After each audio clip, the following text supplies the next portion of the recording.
Hello guys, দেখতে পাচ্ছেন আপনারা কি অবস্থা দেশের। যেমন সকালবেলা ঘুম থেকে উঠে আসলাম চন্দ্রগঞ্জ, আসি দেখি এই অবস্থা। তখন কি বলেন, আপনি বলেন মাথা কি ঠিক থাকবে? আসি দেখি বিশাল এক সিরিয়াল, মেন রোড ব্লক, তারপরে সব কিছু ব্লক করে রাখছে। শুনছিলাম সিএনজি নাকি কিছুক্ষণ আগে গ্যাস দিয়েছে, 100 টাকা করে বিএফি নিয়ে 100 টাকা করে গ্যাস দিল, তারপরে তারা ব্লক করে রাখলো।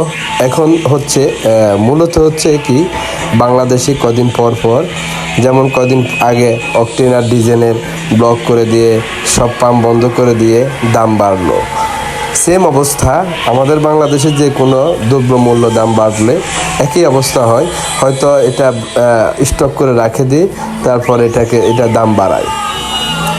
কদিন আগে হয়তো শুনছিলেন 30শে জুলাই গ্যাস পাম্প বন্ধ থাকবে, তাদের দাবি আগে ছিল 8% করে, তাদের দাবি 13% করে নেওয়া।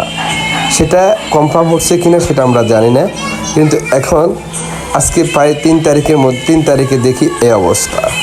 তাহলে এটা তো হয়তো নমুনা বোঝা যাচ্ছে গ্যাসেরও মনে হয় দাম বাড়বে। আমাদের বাংলাদেশে এমন একটা অবস্থা, যে কোনো কিছু ব্লক করে দেয় বা বন্ধ করে দেওয়ার পরে এটা দাম বেড়ে যায়।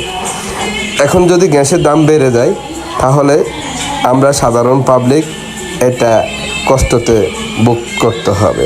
যেমন এটাতে বুক করতে হবে, গ্যাসের দাম বাড়লে কি গাড়ি ভাড়া তো অবশ্যই দাম বাড়বে।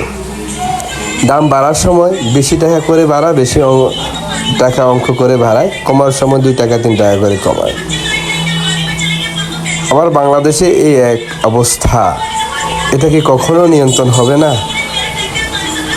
আপনারা বলেন, এটা কখনো নিয়ন্ত্রণ হবে না? এত মানুষ কষ্ট করে বসে আছে, কেউ রাতের 12টা 11টা থেকে স্টার্ট করে, কেউ ফেরার আগের দিন, এভাবে হচ্ছে। এখন নোয়াখালীর অবস্থা, গ্যাসের নাকি সংকট চলছে।